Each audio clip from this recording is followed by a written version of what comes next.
interconnected ocean, a vast new expanse critical to life on Earth. And there's no better animal to represent the story of the ocean with all its splendor and uncertainty than the killer whale, or as it's scientifically known, the Orcinus orca. The orca lives in every corner of the ocean, from the Arctic to the Atlantic, the Southern to the Indian, to the mighty Pacific and beyond.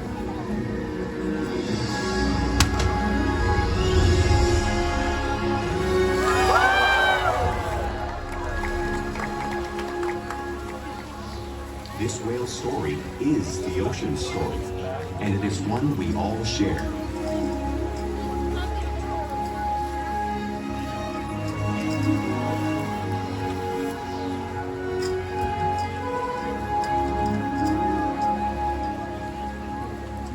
Welcome to SeaWorld's Orca Encounter. My name is Robin, and I'm honored to introduce to you these intriguing and majestic animals.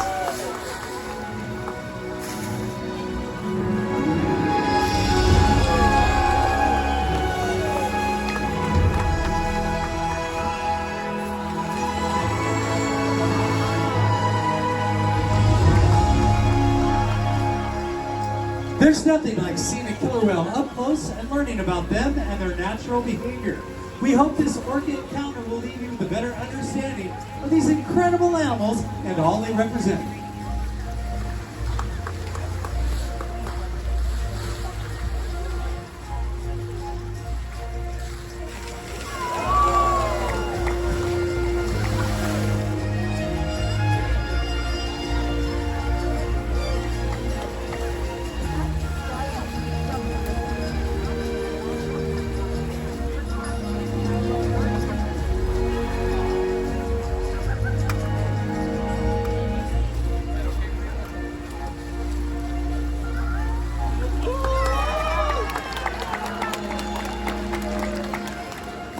While they are found in every ocean, orcas living off the coast of Iceland are quite different than those near Costa Rica. In fact, there are at least 10 types, or ecotypes, of killer whales. An ecotype describes the differences between killer whale size, physical form, prey, social structure, and habitat. As you can see, the differences are subtle, but noticeable when compared side by side. Orcas are adapted perfectly to their environments. And even the whale's black and white coloration has a purpose. It camouflages the outline of their bodies in the water, making it easier for them to surprise and catch their prey.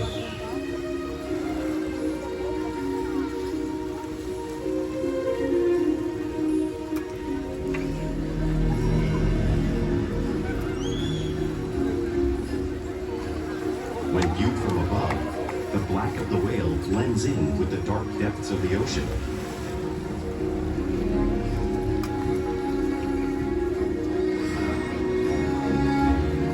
When viewed from below, the orca's white bellies match the brighter surface of the water, blending with the light above, giving them the perfect camouflage.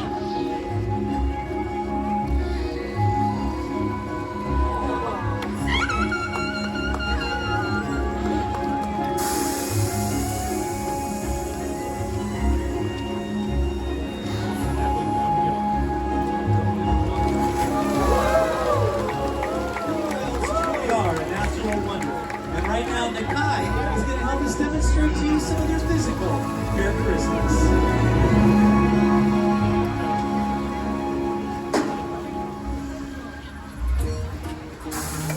The blowhole is perfectly designed for a quick breath at the surface.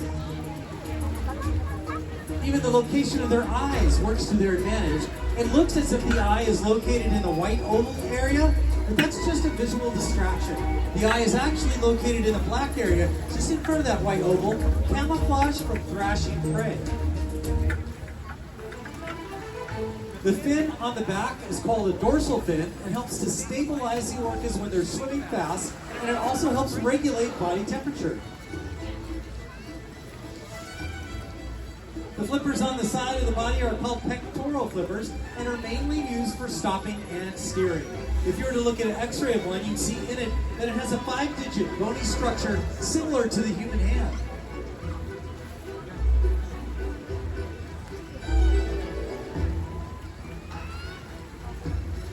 The lobes on either side of the tail are the killer whale's engine, propelling them at speeds of nearly 30 miles an hour like some of our speedboats. They swim the fastest and use the most power when they lift their nearly 10,000-pound bodies completely up and out of the water.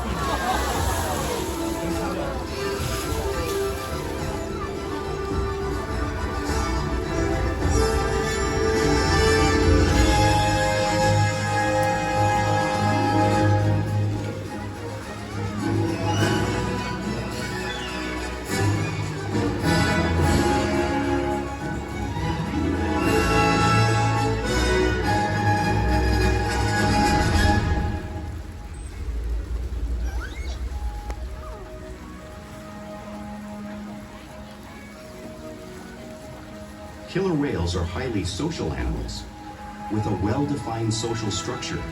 An orca pod is always led by a female.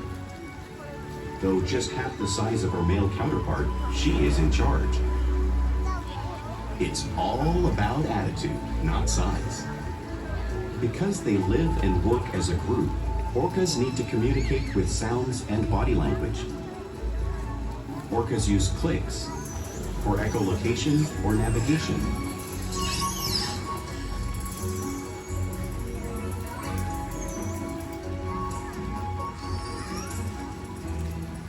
Whistles to socialize in the pod.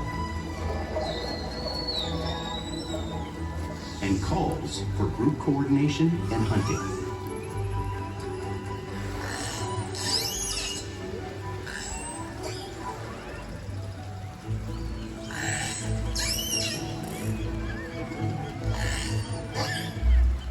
Vocal development studies here at SeaWorld show that early on, calves learn vocalization from their mothers. But as they grow, they learn from others close to them as well. This is a bottlenose dolphin call that Shuka learned and even taught other killer whales here at SeaWorld. In fact, orcas are the largest members of the dolphin family.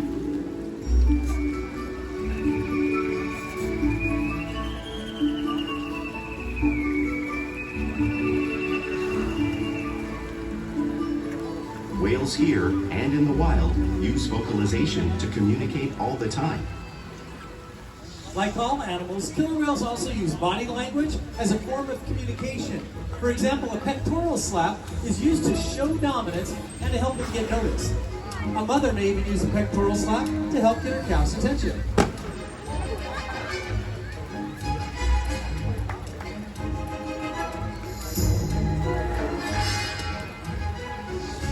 But when they really want to be heard, they preach.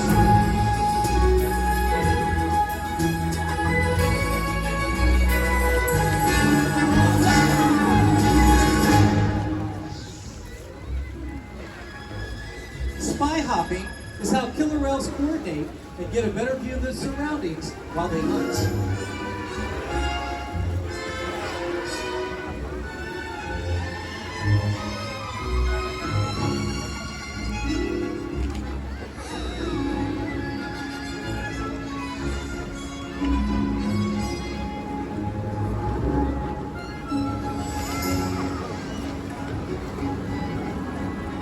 Flick slaps are another form of communication that killer whales use here and in the wild.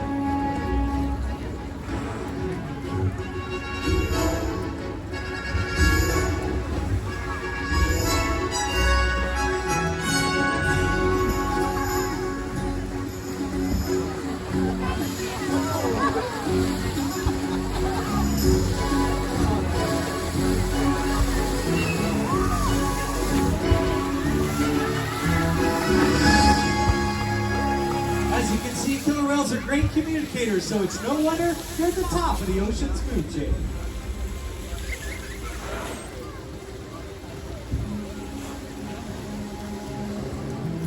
Killer whales work together to rear their young, protect their pod, and most importantly, pursue, and catch their prey. Every day they cooperate to survive in the wild oceans of the world. The orca's hunting techniques are as varied as the whales themselves. Norwegian killer whales will circle herring, herding them together. The whales use sounds to coordinate with each other and to disorient the herring. With the fish confused and contained, the whales stun them with their powerful tail flukes, making for an easy meal.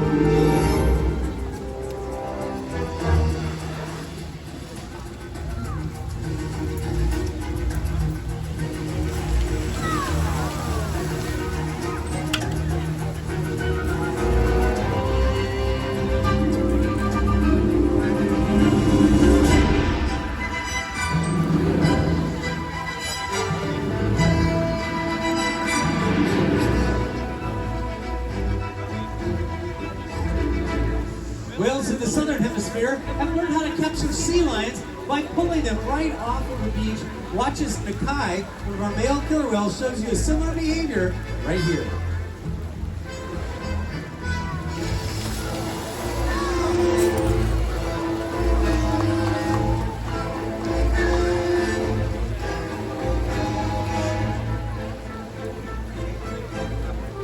Antarctic orcas have actually learned how to create a wave that knocks seals off floating ice.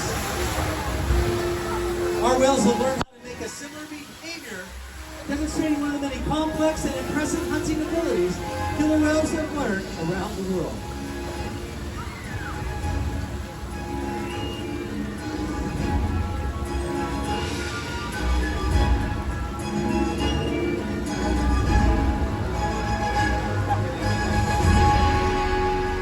Right now, you just saw these waves crashing over the front, but you really can't appreciate the amount of water that's displaced until you experience it firsthand. And believe it or not, I've got two brave young volunteers here that are going to help us demonstrate the power of the killer whale's tail. Come on down. You guys ready for this? Okay, take a seat right here on the blue thing. See that handle right there? You might want to hold on. Okay.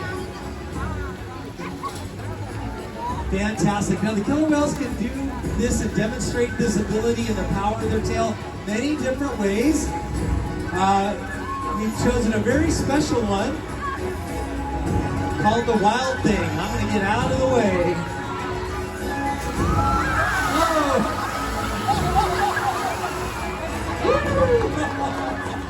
Oh my gosh. I forgot to tell you it's about 53 degrees. It's cold, isn't it? How about a nice round for our volunteers? Thank you guys so much. Yeah, it's cold, isn't it?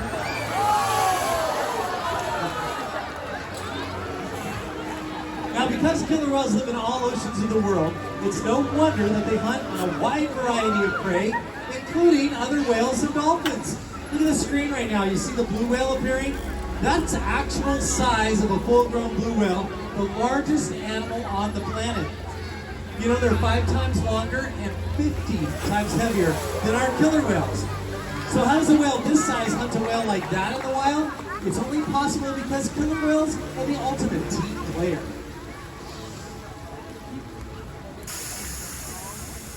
In this example, we see the larger male orcas surround a sperm whale, forming a perimeter, while the females continue to drive the whale forward until it reaches exhaustion. The calves then move in to join the adults in the group.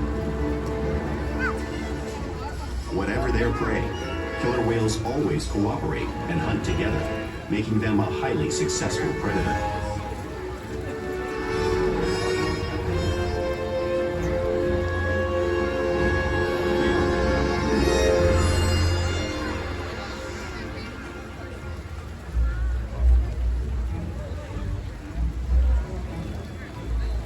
There we go. Play is an important part of everyday life for killer whales. It's how they teach their young how to hunt and then practice those skills as they grow. Now you can often see orcas showing off their playful side in the wild and right here at SeaWorld.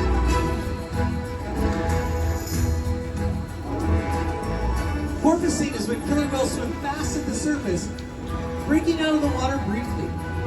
You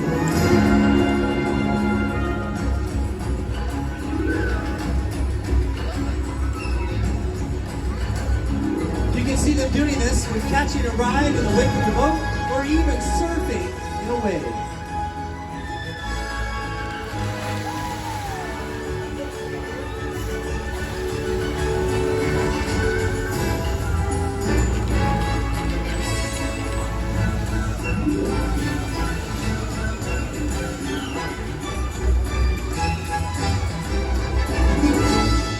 Orcas like to be touched and will often rub their bellies on rocks when they can.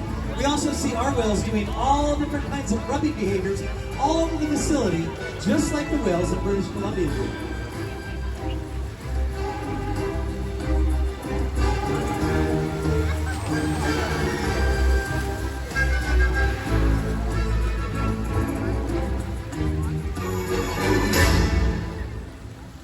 Now you can also see killer whales imitating each other in the wild. We also see that here with our whales. They always seem to be mimicking and learning from each other.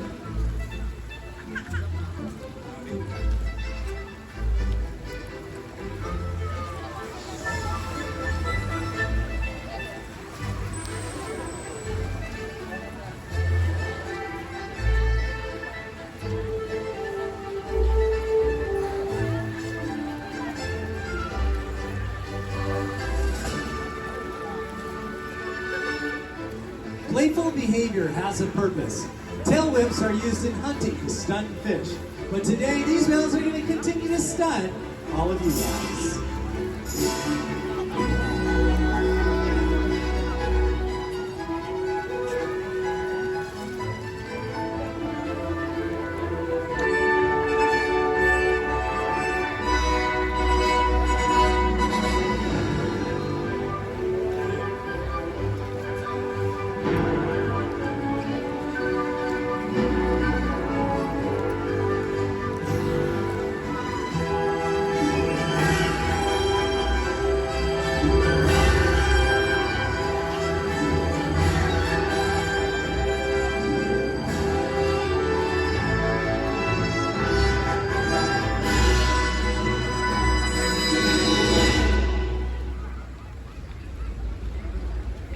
Now you might notice that there was no trainers or killer whales out there for that particular sequence, but what we're doing right now is some of the whales have chosen to come out in the front pool. They do get a lot of their time and attention, and it's very stimulating for them to be out here with the crowd and something a different part of their day.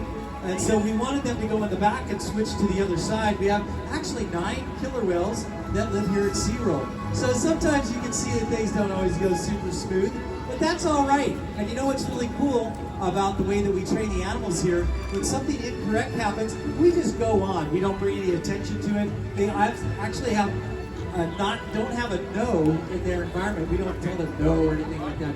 So we just go on and reinforce the positive ones, and then when they come back, we're going to go ahead and try to continue on. Looks like they're shutting the gate over there, but yet it looks like somebody still wants to come on and join you guys. Bumping the gate there.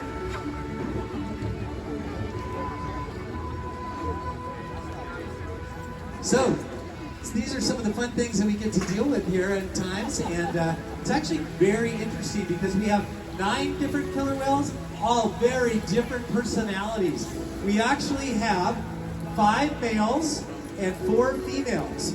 And actually, to let you know a little secret too, the females happen to be cycling right now. And so sometimes that can cause a little disturbance with all the other boys. And when you have 5 boys, 4 of them are full-grown males. It's very unusual. There's nowhere else in the world that really has 4 grown males at the same facility. So we got a lot of testosterone flying around the pool right now. So as we see, the trainers are in the back formulating a plan. It looks like they're just going to go on, which is usually the best thing. We just go, yeah, you want to swim around out front and be out here where the show is, and we get that. We're going to you can do that, and then we're going to ask another couple of whales to come on out, and we'll see how they do. But again, yes, when you're battling Mother Nature, it is very difficult to know exactly what will happen at times. All right, so actually we have our full-grown, our largest killer whale. His name is Ulises. He is the head boy of our group, so he should probably be able to come out here and maintain a little bit of behavioral interaction with these guys. Great. As a matter of fact, we can start up the music again. I can even talk about this guy. He is an amazing animal. Again, ladies and gentlemen, oh no, he's gonna splash!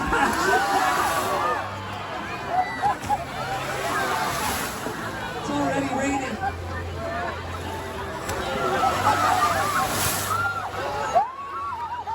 Oh, wow.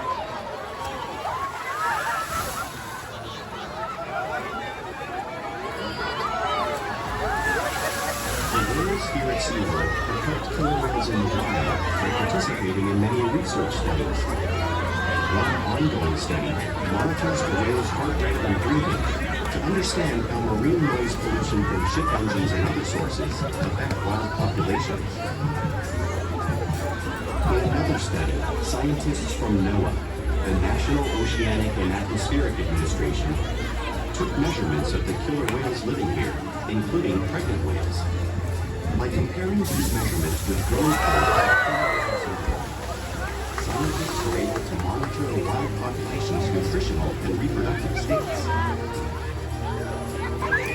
Other research has been done here at SeaWorld on the mother whale's milk composition. This research will help create an effective model to understand how toxins in the ocean impact wild killer whales and their milk supply. What we learn from the whales in our care every day is actively helping whales in the wild survive. And just by being here today, you've supported our rescue, research, and conservation efforts all around the world. If we work together, like the killer whale, we can protect the future of the Orcina's orca and this beautiful planet that we all share.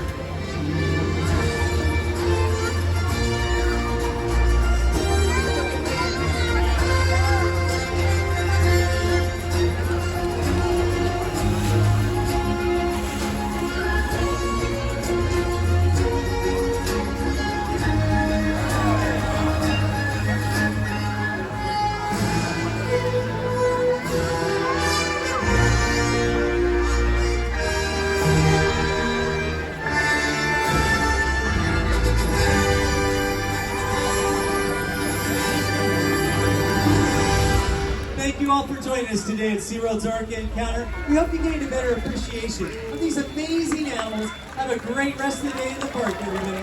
Bye-bye.